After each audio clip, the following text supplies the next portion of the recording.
Shalom Bapak Ibu Saudara, kembali kita berjumpa lagi dalam ibadah online GBI Green Garden. Dan hari ini kita mau ingat kebaikan Tuhan dalam hidup kita. Kita mau bilang sama Tuhan kalau kita cinta sama Tuhan. Dan seberapa apapun yang boleh kita hadapi hari-hari ini, Tuhan boleh menguji kita dan Dia boleh dapati kita timbul seperti emas. Amin Bapak Ibu Saudara. Sebelum kita mulai ibadah kita mau tundukkan kepala kita. Kita berdoa. Tuhan Yesus, kami mengucap syukur Tuhan buat satu hari yang Tuhan tambahkan dalam kehidupan kami, dan itu semua oleh karena berkat kasih-Mu ya Tuhan. Dan kami percaya Tuhan, kalau Engkau ada bersama kami, Engkau ada di setiap musim hidup kami, dan Engkau selalu menyertai kami di sepanjang jalan kami Tuhan. Dan biar segala sesuatu yang kami kerjakan, biar nama Tuhan dipermuliakan, biar nama Tuhan yang ditinggikan ya Tuhan. Kau yang layak Tuhan, Kau yang layak terima pujian kami ya Tuhan. Kau yang layak ditinggikan di atas segala sesuatunya ya Bapa. Terima kasih Tuhan.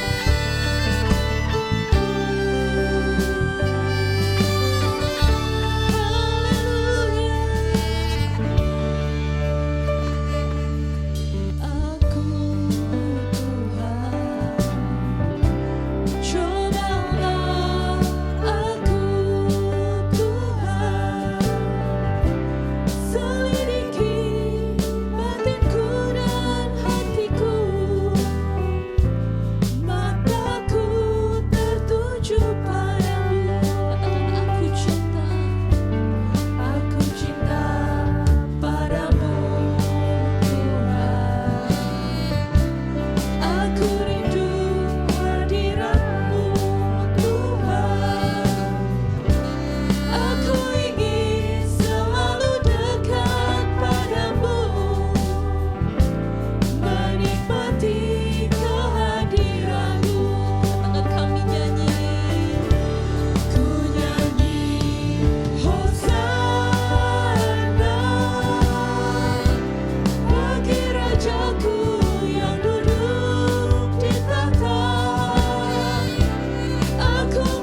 seandainya ia menguji aku akan timbul seperti emas.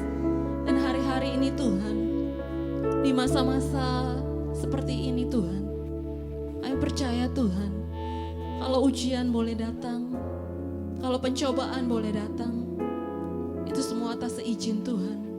Dan Tuhan boleh dapati kami tiada bercacat bercela Tuhan. Sampai waktunya Tuhan jemput kami, ajari kami Tuhan, ajari kami supaya kami boleh jadi mempelai-mempelai Tuhan yang siap buat menyambut Engkau kembali ya Bapa. Terima kasih Yesus, terima kasih Bapa. Kau baik Tuhan.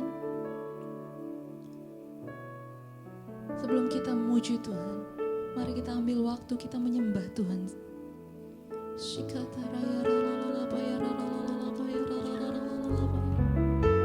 Sungguh kami mengasihi Engkau Yesus. Sungguh kami mengasihi Engkau Allah Roh Kudus. Datanglah dan bertahta dalam hidup kami ya Tuhan. Kami perlu Engkau di setiap waktu kami ya Tuhan.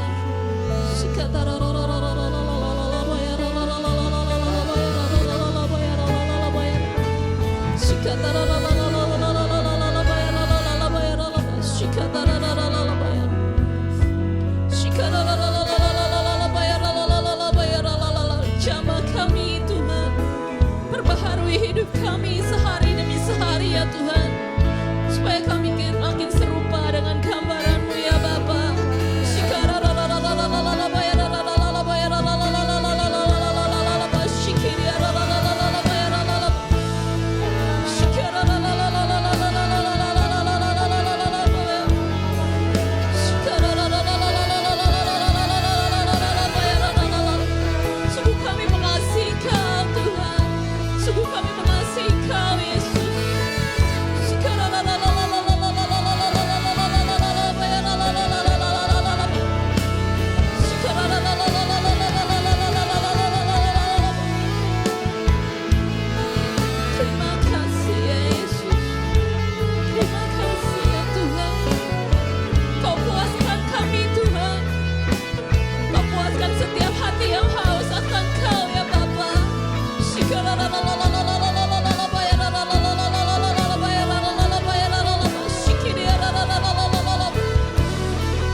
Engkau Tuhan, mari Engkau bertata Tuhan. Dan ini pujian kami Tuhan untuk menyatakan kami sungguh Tuhan mengasihi Engkau Tuhan, dan gak ada yang pisahkan kami dari kasih-Mu ya Bapa. Terima kasih Tuhan Yesus, hanya dalam nama Tuhan Yesus kami berdoa, kami mengucap syukur. Haleluya, amin. Mazmur 91. Orang yang duduk di dalam lindungan yang maha tinggi dan bermalam dalam naungan yang maha kuasa akan berkata kepada Tuhan, tempat perlindunganku dan kubu pertahananku, Allahku yang kupercayai. Sungguh dialah yang akan melepaskan engkau dari jerat penangkap burung, dari penyakit sampar yang busuk. Dengan kepaknya ia akan melindungi engkau, di bawah sayapnya engkau akan berlindung. Kesetiaannya ialah perisai dan pagar tembok. Engkau tak usah takut terhadap kedahsyatan malam, terhadap panah yang terbang di waktu siang, terhadap penyakit sampar yang berjalan di dalam gelap, terhadap penyakit menular yang mengamuk di waktu petang. Walau 1.000 orang rebah di sisimu dan 10.000 di sebelah kananmu, tetapi itu tidak akan menimpamu. Engkau hanya menontonnya dengan matamu sendiri dan melihat pembalasan terhadap orang-orang fasik. Sebab Tuhan ialah tempat perlindunganmu, yang maha tinggi telah kau buat tempat perteduhanmu. Malapetaka tidak akan menimpa kamu, dan tulah tidak akan mendekat kepada kemahmu.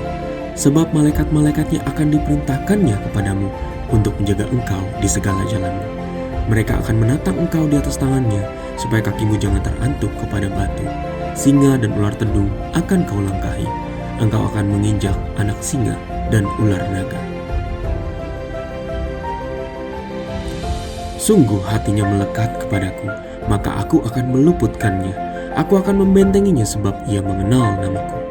Bila ia berseru kepadaku, aku akan menjawab. Aku akan menyertai dia di dalam kesesakan. Aku akan meluputkannya dan memuliakannya. Dengan panjang umur akan kukenyangkan dia, dan akan kuperlihatkan kepadanya keselamatan daripadaku. Amin. Shalom saudara sekalian, dimanapun saudara berada, saya berdoa, perlindungan dan hadiratnya memenuhi saudara selalu. Kita akan membahas mengenai apakah boleh orang percaya menghardik setan dan juga sakit penyakit. Lalu apakah ada landasan firman dari kebiasaan yang umumnya orang Pentakosta lakukan ini? Sampai hari ini, kita masih mempercayai bahwa Allah masih mau melakukan mujizat di tengah-tengah dunia. Baik itu mujizat kesembuhan, kelepasan dari keterikatan, maupun providensia Tuhan di keseharian hidup kita. 1 Korintus 3 ayat 9 jelas berkata bahwa kita adalah kawan sekerja Allah di dunia ini. Dan Yesus mengutus umatnya untuk memberitakan Injil sembari mengusir setan demi namanya dan mendoakan mereka yang sakit. Di tengah dunia yang dipenuhi oleh sakit penyakit dan banyak kelemahan ini, apa yang dapat umat Tuhan lakukan secara rohani bagi keselamatan negeri kita?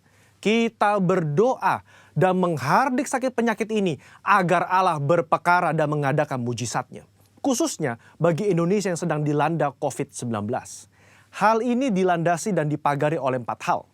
Yang pertama, teladan Yesus yang melakukan mujizat supernatural. Di dalam perjanjian baru, tercatat ada 7 kali Yesus mengusir setan dalam kitab Matius, Markus, dan Lukas. Dan begitu banyak catatan Yesus menyembuhkan mereka yang sakit, baik secara perorangan maupun secara kalayak ramai. Kalau kita adalah kawan sekerja Yesus dan percaya bahwa kita diberi kuasa oleh Roh Kudus untuk mengusir setan dan menyembuhkan sakit penyakit, maka kita pun akan berlaku demikian. Pengetahuan Alkitab kita akan lebih kuat jika disertai oleh pengalaman iman yang sama. Kita membaca bahwa Yesus sering melakukan kesembuhan. Dia memberikan kuasa yang sama kepada para murid. Seperti di dalam Lukas pasal yang 9 ayat yang pertama. Dikatakan, maka Yesus memanggil ke-12 muridnya. Lalu memberikan tenaga dan kuasa kepada mereka untuk menguasai setan-setan. Dan untuk menyembuhkan penyakit-penyakit. Nah, secara global, umat Pentakosta meyakini bahwa orang percaya di zaman now juga diberikan kuasa untuk menghardik dan menyembuhkan. Gembala sidang kita, Pak Niko, mendapatkan tuntunan untuk melakukan KKR kesembuhan ilahi di dalam dan luar negeri.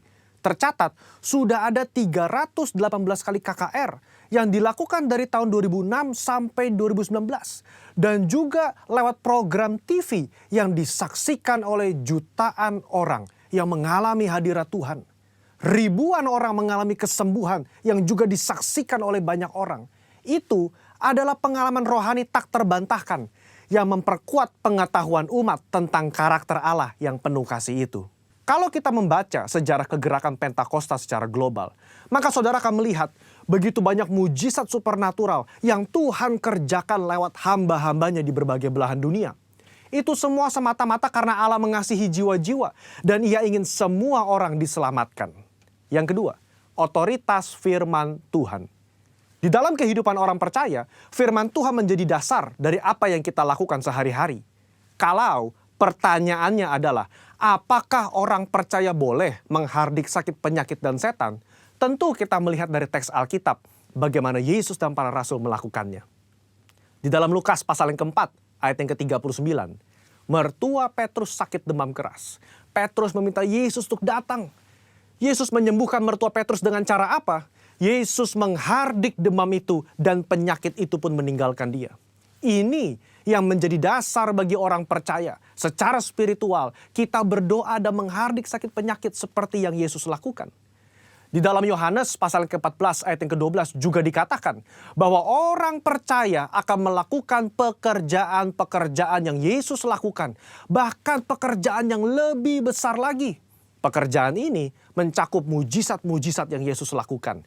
Karakter kerendahan hati yang Dia tunjukkan. Dan kasih yang diberikan kepada orang-orang yang membutuhkan. Inilah yang menjadi dasar bagi orang percaya untuk melangkah dengan iman di atas dasar janji firman Tuhan. Poin yang ketiga, ketaatan kepada pemerintah. Ketika gereja mengajak umatnya untuk berdoa syafaat bagi negeri ini, bukan berarti kita tidak mentaati pemerintah dalam melakukan physical distancing atau memakai masker. Roma 13 jelas mengajarkan bahwa orang percaya diminta untuk taat dan patuh kepada pemerintah sebagai hamba Allah di dunia untuk kebaikan kita. Dalam konteks pandemi COVID-19, maka ketika kita berdoa, menghardik pandemi ini agar cepat selesai, pada saat yang bersamaan kita juga mentaati peraturan pemerintah dalam mematuhi protokol kesehatan. Poin yang keempat, menantikan waktunya Tuhan. Ketika kita berdoa syafaat dan melakukan tindakan iman seperti menghardik hal semacam ini, tidak terlepas dari kedaulatan Tuhan. Iman yang rasional membuat kita terus-menerus berdoa dan berharap hanya kepada Tuhan, sembari mengetahui bahwa jalan manusia bukan jalannya Tuhan. Rancangan manusia bukan rancangannya Tuhan. Contoh, ketika Daud berdoa dan berpuasa demi anaknya yang sakit, sebagai penghakiman Tuhan atas hubungannya yang salah dengan Batsheba, dia melakukannya dengan tidak jemu-jemu. Tetapi ketika Tuhan berkata lain dan anak itu harus mati, maka Daud segera bangkit. Dia makan dan kembali beraktivitas. Apa yang dapat kita pelajari? Orang percaya diminta untuk terus berdoa dengan tidak jemu-jemu. Tetapi jawaban final ada di tangan Tuhan. Rentang waktu ketika kita mulai berdoa sampai adanya jawaban dari Tuhan dapat digunakan sebagai waktu pertobatan dari sisi manusia dan juga waktu untuk mencari hadirat Tuhan. Saudara, apa kesimpulannya? Iman yang rasional bukanlah iman yang buta dan gegabah. Iman yang melibatkan akal budi dan pikiran kita sangat diperlukan dalam meresponi pandemi COVID-19 ini. Kita tetap mempercayai mujizat Allah di tengah bangsa kita. Kita berdoa untuk pemerintah agar diberi hikmat menyelesaikan pandemi ini. Dan kita pun mentaati protokol kesehatan, menjaga jarak, mencuci tangan, dan memakai masker. Saya berdoa agar kita semua mau ambil bagian untuk berdoa dan bersyafaat bagi bangsa Indonesia. Saudara-saudara, untuk penjelasan lebih lengkapnya dari tim teologi kami, jangan lupa buka link yang ada di atas atau scan barcode yang tersedia. Tuhan Yesus memberkati saudara sekalian. Amin.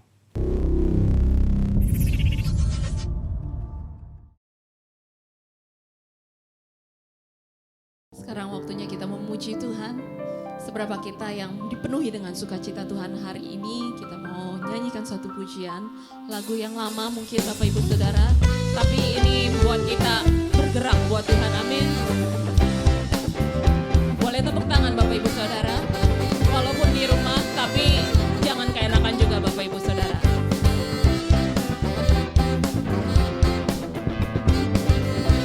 Mari, kalau yang duduk di tempat tidur, boleh bangkit berdiri juga. Boleh kita sama-sama siap buat bertepuk tangan buat Tuhan kita. Amin. Angkatlah suaramu, puji dan serukan nama Yesus. Tanggalkan bebanmu, tak perlu kau khawatir, sebab Dia sanggup. Gerakkan kakimu, menarilah dan bertepuk tangan, bersukacitalah. Tak perlu kau khawatir, sebab Dia sanggup.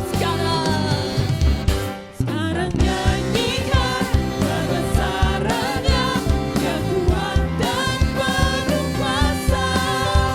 Bersorak-sorai karena kasih-Nya telah datang melawat kita. Nyanyi bagi Dia. Ada sukacita, amin. Mari sama-sama katakan. Angkatlah suaramu, puji dan serukan nama Yesus. Tanggalkan bebanmu, tak perlu kau khawatir, sebab Dia sanggup. Gerakkan kakimu, menarilah dan bertepuk tangan,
kasih-Nya tak datang melawat kita. Nyanyikan lebih lagi, kita angkat suara kita. Nyanyikan kebesaran-Nya yang kuat dan penuh kuasa. Sorak-sorai karena kasih-Nya tak datang melawat kita. Nyanyi bagi Dia, nyanyi bagi Dia, nyanyi bagi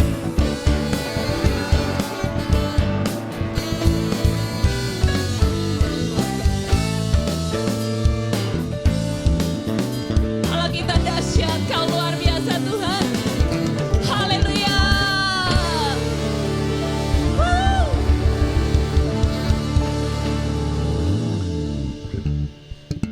Allah kita dahsyat, Allah kita luar biasa, itu yang harus kita perkatakan setiap hari. Waktu kita bangun pagi, kita katakan, Kau Allah yang dahsyat, Kau Allah yang luar biasa, Kau yang memberkati seluruh kehidupan kami. Amin Bapak Ibu Saudara, hari-hari ini gak ada cara lain. Waktu kita ngadapi persoalan, waktu kita ngadapi masalah, kita harus percaya Tuhan kita lebih besar dari segala sesuatunya. Sebentar kita mau mendengarkan firman Tuhan, kita mau siapkan hati kita. Kita mau nyanyikan satu pujian yang sungguh memberkati saya hari-hari ini. Buat semua pengorbanan Tuhan, buat semua cintanya Tuhan yang gak pernah berakhir dalam hidup kita. Gak ada cara lain kita membalasnya selain kita memuji Dia, selain kita menyembah Dia.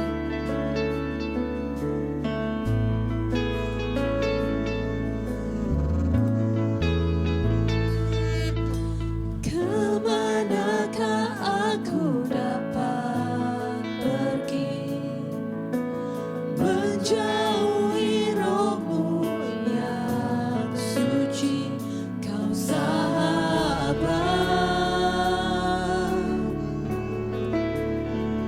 dan Kau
Engkau baik sekali buat kami. Dan hari ini Tuhan, waktu kami angkat tangan kami, itu tanda kami berserah sama Tuhan. Itu tanda kami Tuhan, gak bisa hidup tanpa Tuhan. Yes Lord. Sungguh besar pengorbananmu bagiku, terlalu dalam untuk dimengerti. Sungguh besar, sungguh indah yang kau fikirkan tentangku, tak terselami bagiku. Sungguh indah,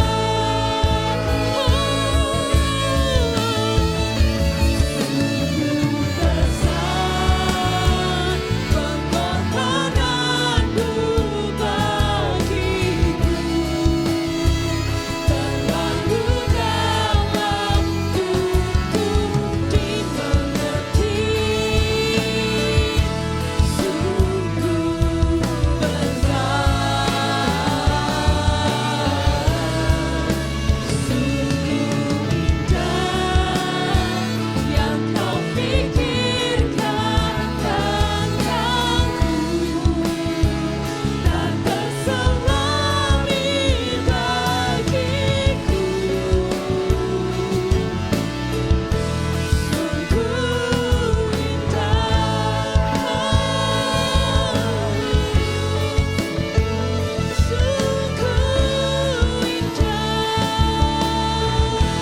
Sungguh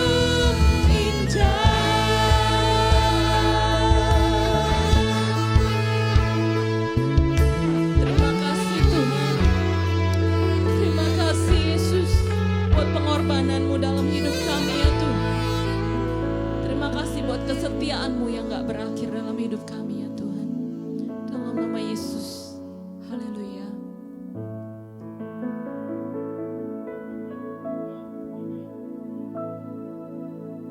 Pentakosta ketiga.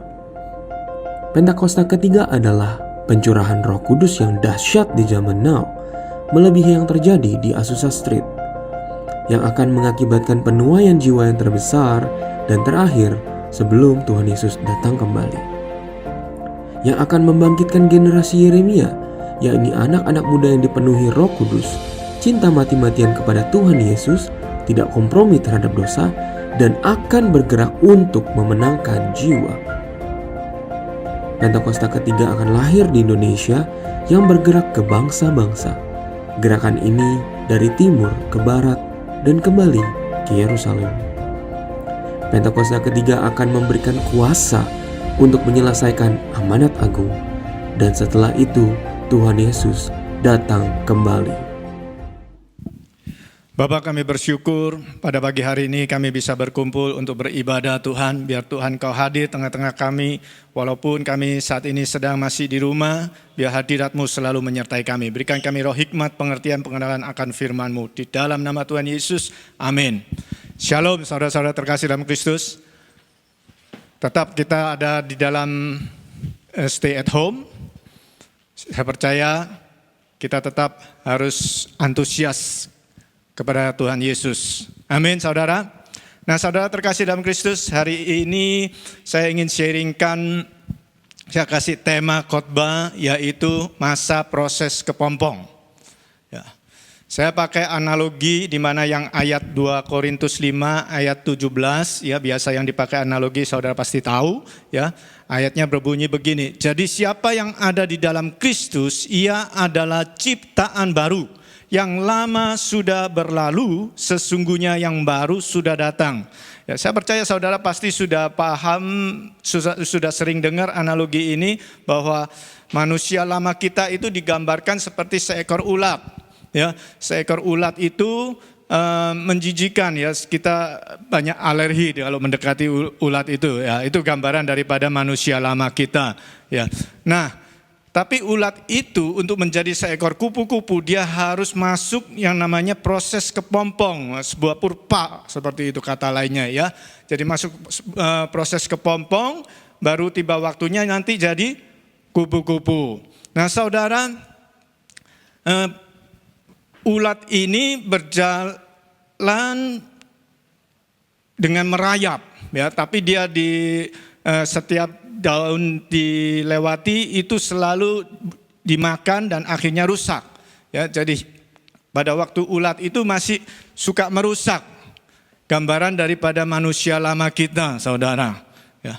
Tapi ketika dia sudah berubah menjadi seekor kupu-kupu ya, itu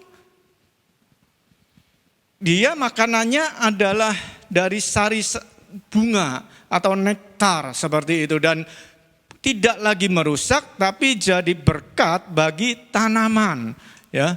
Jadi kupu-kupu itu juga indah, menyenangkan. Kalau dulu waktu jadi ulat itu menjijikan, orang-orang alergi ya. Namun setelah jadi kupu-kupu itu sangat indah dan memberkati. Begitu pula kita, ketika kita manusia lama, orang mungkin kita jadi batu sandungan ya, dan kita suka bikin sesuatu masalah. Tapi setelah kita berubah menjadi manusia baru, kita bisa menjadi berkat bagi banyak orang. Nah, ulat juga itu jalannya merayap, saudara. Jadi dia hanya bisa melihat sekitarnya, pandangannya sempit. Ya, itu gambaran dari manusia lama kita yang hanya bisa dengar apa kata orang, kata dunia ini, saudara. Tetapi ketika mengalami perubahan menjadi seekor kupu-kupu, menjadi manusia baru, ya, menjadi manusia baru, ya, kupu-kupu bisa terbang, visionnya lebih jelas lagi, lebih jauh lagi. Itu adalah gambaran manusia baru, kita bisa melihat hal-hal yang belum pernah kita lihat, hal-hal yang perkara-perkara dari Tuhan. Visi jarak pandangnya lebih jauh. Amin, saudara. Tapi untuk sebuah kupu-kupu, untuk seekor ulat menjadi kupu-kupu itu harus melewati masa proses kepompong. Ya, mau tidak mau harus, saudara. Ya. Nah, proses kepompong yang saya mau sharingkan hari ini adalah masa proses kepompong itu bukan berarti seperti ini, kita pernah mengalami sesuatu masalah ya, mungkin dan kita ada alami perubahan. Misalnya dulu sebelum mengenal Yesus ya, kita kikir gitu, pelit gitu ya, tapi sesudah berubah menerima Yesus dan kita mengalami perubahan, kita jadi lebih dermawan, lebih murah hati. Hanya satu sisi aspek yang berubah, tidak seperti itu, saudara. Tapi Tuhan mau semua aspek dalam hidup kita itu harus mengalami perubahan total, saudara. Dan seekor kupu-kupu, saudara, ya ini saya lihat di Google, saudara. Ya, seekor kupu-kupu itu ketika sudah berubah menjadi kupu-kupu, dia tidak serta-merta ingatan memori lamanya waktu dia masih jadi ulat itu hilang. Tidak, dia masih ingat, masih punya memori tentang kehidupan sebagai ulat, saudara. Ya, saya tahu dari Google, saudara. Ya, bukan saya tanya sama kupu-kupu, saya nggak bisa tanya sama kupu-kupu, tapi dari Google, saudara. Nah, begitu pula seharusnya, saudara. Tapi si kupu-kupu itu, ya, sekalipun memorinya masih ada, ya masih ingat, tapi dia bisa memutuskan untuk memulai kehidupan yang baru. Tidak lagi dia pengen untuk menjalani kehidupan waktu sebagai ulat. Nah, itu seharusnya saudara dan saya ketika di dalam Tuhan kita menyadari kita adalah ciptaan yang baru. Walaupun memori kita masih kita nggak lupa ingatan. Tapi seharusnya kita sudah bisa memutuskan jalan hidup yang harus kita tempuh. Kita tidak akan pernah mau untuk kembali kepada jalan yang lama. Yang setuju katakan amin. Amin, saudara. Nah, oleh karena itu saya percaya Tuhan mau menghendaki setiap kita itu disempurnakan. Oleh karena itu mau nggak mau kita harus masuk dalam proses kepompong ini. Nah, saya definisikan dulu apa maksudnya proses kepompong ini. Ya. Nah, proses kepompong ini adalah satu rangkaian beberapa proses masalah yang Tuhan izinkan yang terjadi dalam kehidupan kita. Jadi bukan hanya satu kali proses, tapi beberapa proses yang Tuhan izinkan terjadi dalam kehidupan kita dengan tujuan agar supaya sesuatu yang di dalam diri kita yang belum akurat, ya, yang masih ada errornya, itu mengalami perubahan. Ya, baik secara moralitas, kepribadian, sifat-sifat, karakter lama, ya, bahkan sampai kebiasaan buruk, bahkan cara pandang juga mengalami perubahan total. Sehingga kita bisa menjadi pribadi yang baru, yang berhak menerima janji Tuhan dan dipakai untuk memuliakan namanya. Yang mengerti katakan amin. Amin saudara. Ya. Jadi ada beberapa proses yang kita alami untuk kita dimurnikan dan kita dikuduskan. Emang namanya proses itu gak enak saudara. Tapi proses itu baik buat saudara dan saya. Yang setuju katakan amin. Ya, kita tahu tokoh-tokoh di Alkitab seperti Abraham, Yusuf, Daud, Paulus, siapapun juga pasti ngalami proses ini. Ya, saya pakai istilah proses kepompong. Kalau nggak salah, Pak Gembala sidang kita, Pak Niko, ya, bulan lalu juga khotbah, ya, dia pakai istilah proses yang disembunyikan tangan Tuhan, ya, dan yang dipersiapkan untuk dipakai Tuhan untuk memuliakan namanya. Nah saudara terkasih dalam Kristus, apa sih masa proses kepompong ini? Ya, yang pertama, masa proses kepompong ini adalah masa di mana Tuhan membentuk ulang kita, atau kita mengalami peremukan dan kita sedang dipersiapkan. Yang setuju katakan amin. Amin. Ya. Masa proses kepompong ini adalah masa pembentukan ulang atau peremukan dari tangan Tuhan yang Tuhan izinkan untuk kita dipersiapkan. Nah saudara, kita baca ayatnya di Yeremia 18 ayat 4. Katakan begini saudara, apabila bejana yang sedang dibuatnya dari tanah liat di tangannya itu rusak, maka tukang priuk itu mengerjakannya kembali menjadi bejana lain menurut apa yang baik pada pemandangannya. Nah saudara, Alkitab mengatakan kita adalah bejana tanah liat. Bapa kita adalah yang membentuk kita, penciptanya. Amin. Nah ketika ada sesuatu yang tidak akurat di dalam diri kita, mungkin masih kita punya keinginan daging, mungkin kita masih punya sifat ego, mungkin punya hal-hal lain. Nah ada sesuatu yang kurang pas nih. Tuhan bentuk ulang kita. Tuhan kasih masalah untuk supaya kita sadar. Jadi saudara terkasih dalam Kristus, ketika kita hadapi masalah, mungkin saudara pernah mengalami kebangkrutan, mungkin saudara mengalami sesuatu masalah yang bertubi-tubi berat begitu saudara. Ingat, jangan lari daripada masalah. Tapi percayalah, arahkan hatimu kepada Tuhan. Libatkan Tuhan untuk terus ada dalam hidupmu. Amin saudara. Karena saya percaya setiap proses masalah yang ada, ketika kita respon kita benar, masalah itu akan selesai dengan sendirinya. Yusuf, ya saya pakai contoh Yusuf aja, sebetulnya banyak, saya pakai contoh Yusuf aja. Yusuf dikasih mimpi, dia bisa dipakai Tuhan untuk menjadi orang yang berkuasa. Tapi dia mengalami proses di mana dia dijual menjadi budak oleh saudaranya. Itu sakit saudara. Bahkan ketika dia dijual jadi budak di rumah Potifar, dia digoda lagi tante Potifar. Tapi Yusuf lulus dalam godaan itu. Tapi apa yang terjadi? Dia masuk lagi ke penjara. Kalau seandainya ya dan saudara yang jadi Yusuf, saya percaya kita sudah ngomel banget. Bahkan ngomel sama Tuhan. Loh Tuhan, responku sudah benar nih. Aku udah gak jatuh dalam dosa, gak tergoda. Kok kenapa masih masuk dalam penjara? Betul gak?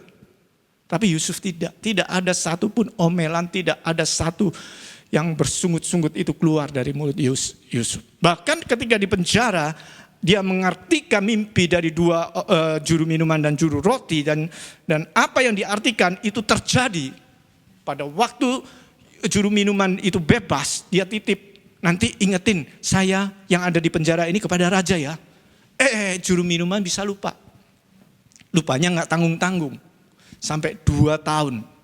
Tapi disitulah Bapak melihat ini bencana yang pas.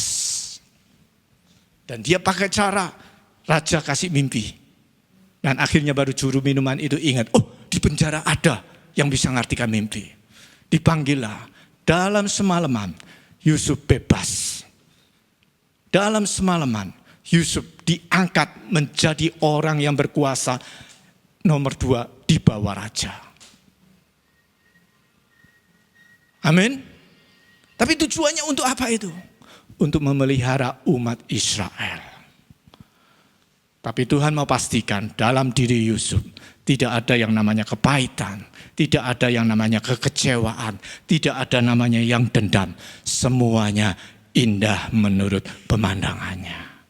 Amin saudara, mau dipakai oleh Tuhan. Apapun yang terjadi dalam hidupmu itu sebuah proses untuk membuat kita selalu belajar introspeksi diri. Belajar untuk mengerti apa yang maunya Tuhan. Ketika kita mengalami permukaan masalah yang begitu berat, percayalah Tuhan tetap menyertai. Perkatakan janji Tuhan, amin. Nah yang kedua, masa kepompong disebut juga masa-masa kesesakan. Masa-masa kesesakan. Pernah mengalami kesesakan di dalam hidupmu? Saya percaya setiap kita mungkin masih pernah, ya, pasti mengalami masa-masa kesesakan. Ya, mungkin saudara pernah ya disalahpahami, ya, kalau saudara sudah punya niat baik tapi dikirain jahat, ya, dan difitnah di belakang, dikhianati dan sebagainya, ya, sesak. Ya, Daud juga pernah mengalami saudara. Ya, Daud itu waktu lagi keluar berperang melawan Filistin dengan tentaranya, musuh ada orang Amalek itu menyerbu kota Jiklak. Dan seluruh isi kota dijara dan istri dan anak-anaknya, seluruh perempuan ditawan.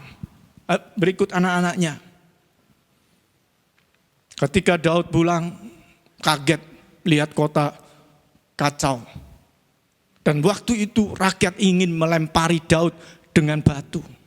Bayangkan saudara, Daud sudah belain itu rakyatnya. Tapi rakyatnya mau membalas dengan melempari batu. Saya tahu kalau kita sebagai Daud pasti kita juga sesak nafasnya. Tapi di satu hal yang kita harus belajar Daud.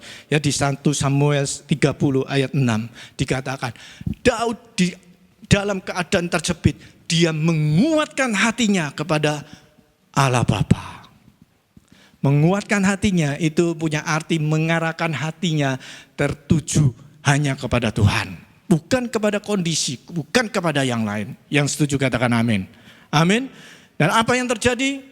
Ketika Daud suruh Tuhan untuk menyusul, memerangi mereka, semua tawanan itu tidak ada satupun yang binasa. Semua bisa direbut kembali. Itu tangan Tuhan yang menyertai. Amin. Amin.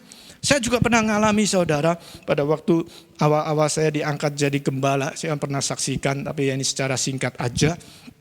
Saya justru juga mengalami proses daripada gembala atasan saya. Dikatain di depan umum hal-hal yang tidak saya lakukan. Bahkan seterusnya ada beberapa pendoa yang menurut mereka mendapatkan penglihatan, mendapatkan ini, lalu bicara di depan umum untuk merugikan saya. Wah, waktu itu nyesek banget. Sampai-sampai saya punya pikiran, aduh mundur aja jadi gembala. Gak paten jadi gembala. Apa itu gak paten? Gak sudi jadi gembala. Dan saya labrak itu gembala atasan saya. Dan waktu ketemu dengan hamba-hamba Tuhan yang saya cerita, yaitu gambarannya orang kalau sudah pahit.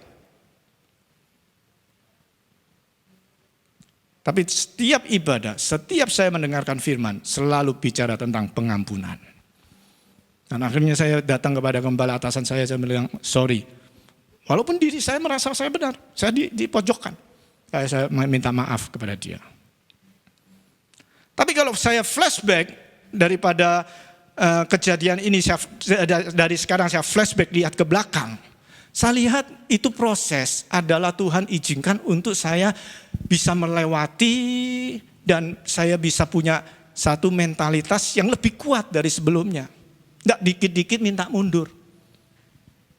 Dan bahkan ketika saya menghadapi banyak masalah, banyak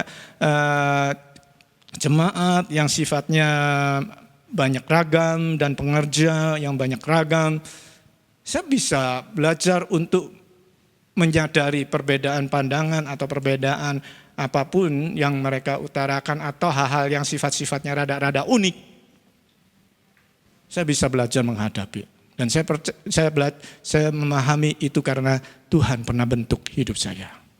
Oleh karena itu saya belajar untuk tidak mudah-mudah untuk sakit hati, kepahitan, rugi saudara. Yang setuju katakan amin. Amin. Nah, masa kepompong juga disebut adalah masa penyangkalan diri. Ya, masa proses penyangkalan diri. Ya, aku kita ini dipotong, aku kita ini dipotong, dikikis habis. Kita merasa paling benar sendiri, paling hebat yang harus dengar suaranya. Ya, belum sifat egois kita. Kalau hal-hal ini yang masih ada dalam hidup kita, ciptaan baru, Tuhan gak bakal bisa pakai kita. Yang setuju katakan amin. Itu sebabkan izinkan ada masalah yang terjadi. Ya, Filipi 3 ayat 7-10 mengatakan ayat 7-nya, tetapi apa yang dahulu merupakan keuntungan bagiku, sekarang kuanggap rugi karena Kristus. Malahan segala sesuatu kuanggap rugi karena pengenalan akan Kristus Yesus Tuhanku lebih mulia daripada semuanya. Oleh karena dialah aku telah melepaskan semuanya itu dan menganggapnya sampah supaya aku memperoleh Kristus dan berada di dalam Dia bukan dengan kebenaranku sendiri karena mentaati hukum Taurat, melainkan dengan kebenaran karena kepercayaan kepada Kristus, yaitu kebenaran yang Allah anugerahkan berdasarkan kepercayaan. Ya, ayat 10-nya. Yang ku kehendaki ialah mengenal Dia dan kuasa kebangkitannya dan persekutuan dalam penderitaannya, di mana aku menjadi serupa dengan Dia dalam kematiannya. Ya, saudara tahu ceritanya Paulus, dulu namanya siapa saudara? Saulus kan? Ya, pada waktu itu dia itu suka mengejar orang-orang Kristen, orang-orang percaya, ya diseret, dibawa ke pemuka-pemuka agama dan dihakimi dan dilempari batu sampai mati. Dan dia melihat dengan senang, dia berpikir, wah itu jasanya. Dia telah berbuat benar bagi Allahnya, berbuat benar bagi agamanya. Namun apa yang terjadi saudara, ketika dia satu hari dia berjalan ke arah Damsyik, dalam perjalanan tiba-tiba dari langit dia lihat cahaya terang dan dia tidak kuat, dia rebah. Dan disitulah Tuhan menjumpai dirinya kepada dia. Dan Tuhan berkata, Saulus, Saulus, mengapa engkau menganiaya aku? Yang dianiaya adalah orang percaya. Tapi Tuhan bilang, mengapa engkau menganiaya aku? Dan disitulah sejak perjumpaan itu, Tuhan izinkan Paulus buta 3 hari. Saya percaya ini adalah masa proses kepompong yang berat bagi Paulus. Orang buta itu gak bisa lihat apa-apa, gak bisa ngapa-ngapain, betul gak? Dia hanya bisa dengar dan saya percaya Paulus dalam 3 hari 3 malam itu, dia dengar-dengaran suara Tuhannya yang mengajarkan dia tentang seluruh kebenaran. Yang mengerti katakan amin. Amin. Sehingga Paulus mengatakan, oh segala sesuatu dulu yang aku anggap itu luar biasa, yang aku anggap hebat itu, semuanya ternyata adalah sampah. Dan yang sekarang ku hendaki untuk mengenal Tuhan Yesus dan bersekutu dalam penderitaannya. Oh saya percaya orang yang sudah lulus dari masa kepompong akan berani mengatakan hal ini. Amin saudara. Dan dia bisa katakan begini saudara, Galatia 2 ayat 20. Namun aku hidup, tetapi bukan lagi aku sendiri yang hidup, melainkan Kristus yang hidup di dalam aku. Dan hidupku yang kuhidupi sekarang di dalam daging adalah hidup oleh iman dalam Anak Allah yang telah mengasihi aku dan menyerahkan dirinya untuk aku. Saudara, percayalah, kalau kita tidak pernah melewati ujian proses daripada yang diizinkan oleh Tuhan, tidak pernah lulus, kita tidak akan bisa mengatakan hal ini. Kalau kita nggak pernah membiarkan tangan Tuhan yang mengikis kedagingan kita, yang mengikis keakuan kita, sifat ego apa-apa semuanya untuk aku lebih dahulu, aku adalah Tuhan, itu aku. Tapi biarlah izinkan itu Tuhan kikis habis, sampai yang hanya Tuhan adalah aku. Tuhan adalah Tuanku, aku hanya hamba. Yang mengerti katakan amin. Amin. Baru bisa berkata, yang kuhidup sekarang adalah hidup bagi Kristus. Yang setuju katakan amin. Jangan pusing dengan sebuah proses. Emang proses gak ada yang enak. Kalau yang enak bukan namanya proses. Proses itu berat. Saya tahu. Mungkin masing-masing beda prosesnya. Tapi semua proses itu gak enak kalau kita alami. Tapi di balik proses itu ketika kita belajar, respon kita taat, respon kita benar. Dan hati kita mengarahkan kepada yang benar. Bukan kepada manusia, bukan kepada yang lain. Bukan juga kepada mamon. Tapi ketika engkau belajar mengucap syukur, ketika engkau belajar memperkatakan apa yang kau dapat dari Tuhan. Dan engkau hadirkan dengan mulut perkataanmu. Ya, ingat tahun ini adalah P Alep. Nah, pakai mulut adalah senjata kita. Amin. Amin. Perkatakan firman Tuhan. Itu artinya engkau sedang melibatkan Tuhan dalam kehidupanmu. Oh, saya berdoa di dalam nama Tuhan Yesus. Mari kita semua angkat tangan. Oh, rabatasiki rabarabatasiki rabakanaraba. Upatasiki rabakanarabotarabasiki naraba. Apapun masalahmu saat ini yang kau hadapi. Mungkin engkau sedang mengalami kesulitan financial. Mungkin engkau sedang mengalami di ambang-kembang kerutan karena masa pandemi COVID ini. Mungkin ada yang mengalami sudah sekian lama menikah tapi belum dikaruniakan anak. Oh, rabatasiki rabakarabatasiana batana. Percayalah engkau punya Tuhan yang berkuasa dan berdaulat penuh atas hidupmu. Jangan lari kepada manusia, jangan andalkan, tapi datanglah kepada Tuhan terlebih dahulu. Minta firman-Nya. Dan perkatakan firman-Nya. Perkatakan apa yang kau percaya yang Tuhan sanggup kerjakan dalam hidupmu. Jangan pernah mengeluh. Mungkin kita sempat kecewa. Mungkin kita sempat komplain sama Tuhan. Kalau itu yang terjadi, ada bagian yang kita harus dibentuk, ada yang bagian yang harus kita tundukkan. Dan minta ampun kepada Tuhan. Minta ampun. Setiap hal masalah ketika kita introspeksi, ada kekurangan dalam diri kita. Ada yang error, masalah yang karena error kita, masalah itu terjadi. Nah, kita introspeksi, kita berubah. Setiap tekadmu di dalam perubahanmu akan mendatangkan tangan Tuhan turun bekerja. Membuat masalah itu dengan sendiri satu persatu engkau bisa atasi. Oh, aku berdoa di dalam nama Tuhan Yesus. Dan patahkan setiap kutuk-kutuk keturunan. Baik engkau yang sudah belum menikah lama, yang belum dipunyai karuniakan anak. Patahkan setiap kutuk-kutuk keturunan. Dan perkatakan Tuhan telah memberkatimu. Tuhan memberkati kandunganmu. Di dalam nama Tuhan Yesus terjadi. Dalam nama Tuhan Yesus. Jangan pernah takut dengan proses. Jangan pernah bertindak salah dalam sebuah proses. Tapi akui Tuhan selalu. Maka Dia yang akan membawa engkau dan saya keluar dari segala proses. Dan pada akhirnya kita menjadi pribadi yang berbeda. Manusia yang dewasa rohaninya, yang semakin serupa segambar dengan Kristus. Di dalam nama Tuhan Yesus terjadi atasmu, terjadi atasku. Yang percaya sama-sama katakan, amin. Tuhan Yesus memberkati. Mari kita siapkan hati kita untuk memasuki perjamuan kudus ini.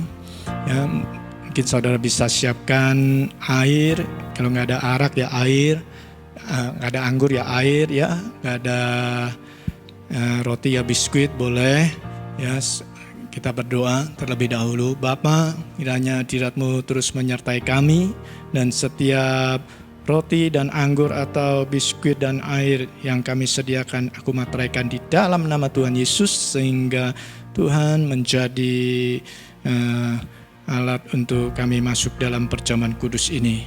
Air yang melambangkan darah-Mu yang kudus, dan roti yang melambangkan tubuh-Mu yang kudus, yang tercabik-cabik buat kami.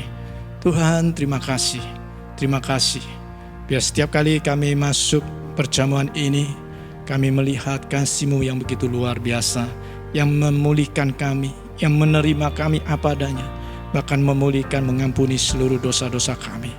Dan bahkan Tuhan, sakit penyakit kami oleh bilur-bilur-Mu, kami sembuh di dalam nama Tuhan Yesus. Haleluya. Sementara saya bacakan firman ini, ya, saudara tinggal mengaminkan saja. Firman Tuhan mengatakan, ya, kita angkat roti ini tinggi-tinggi. Sebab apa yang telah kuteruskan kepadamu telah aku terima dari Tuhan, yaitu bahwa Tuhan Yesus pada malam waktu ia diserahkan mengambil roti, dan sesudah itu ia mengucap syukur atasnya, ia memecah-mecahkannya dan berkata, inilah tubuhku yang diserahkan bagi kamu, perbuatlah ini menjadi peringatan akan aku. Saudara-saudara kasih Tuhan, bukankah roti yang kita pecah-pecahkan ini adalah persekutuan dengan tubuh Kristus? Mari kita sama-sama makan di dalam nama Tuhan Yesus.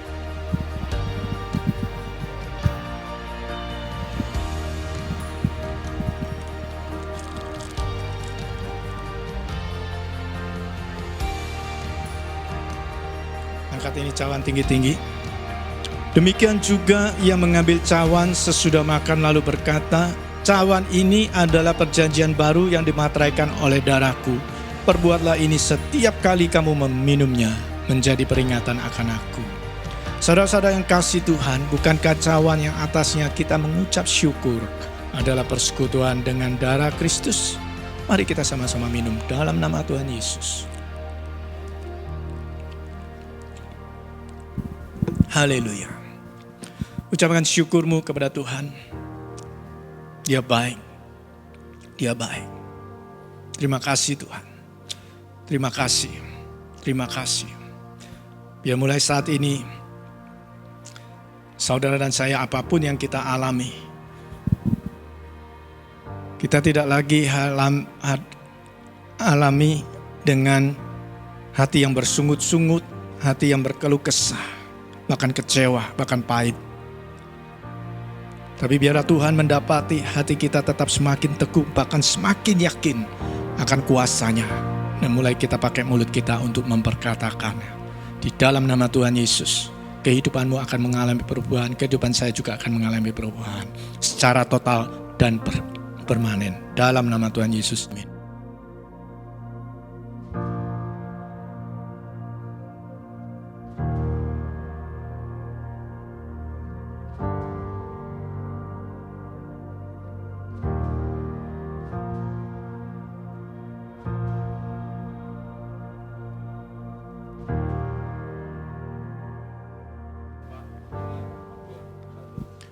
Mari kita satukan hati di dalam doa syafaat. Ya Allah Bapa, Tuhan kami Yesus Kristus yang bertakhta dalam kerajaan surga, sungguh kami bersyukur kepadamu ya Tuhan. Inilah pujian penyembahan yang sudah boleh kami naikkan Tuhan. Biar ini boleh menjadi persembahan yang harum di hadapan Engkau ya Bapa. Terima kasih ya Tuhan, berkenan firman-Mu pada pagi hari ini Tuhan.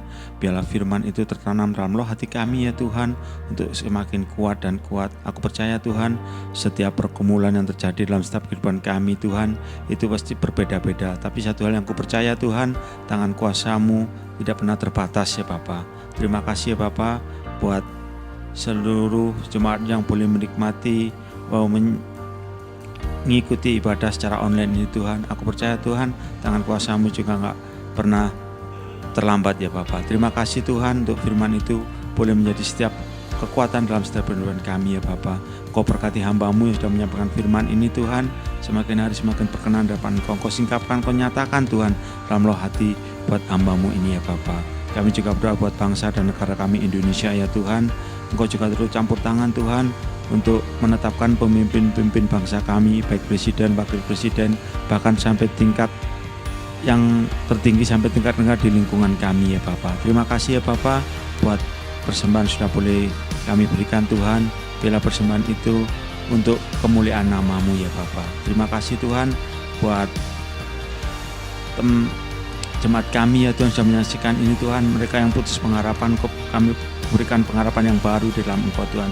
Yang sakit Engkau sembuhkan Tuhan. Yang putus pengharapan, Engkau berikan pengharapan yang baru di dalam Engkau ya Bapa. Terima kasih ya Bapa. Inilah doa-doa kami Tuhan, dan kami siap menerima berkat yang daripada-Mu. Mari kita angkat kedua tangan kita tinggi-tinggi. Saudara-saudara kasih Tuhan, terimalah berkat dari Allah Bapa, kasih, damai, sejahtera, sukacita dari Tuhan Yesus, dan kekuatan, pimpinan, dan tuntunan Roh Kudus itu turun atasmu, keluargamu, atas pekerjaan sehari-harimu.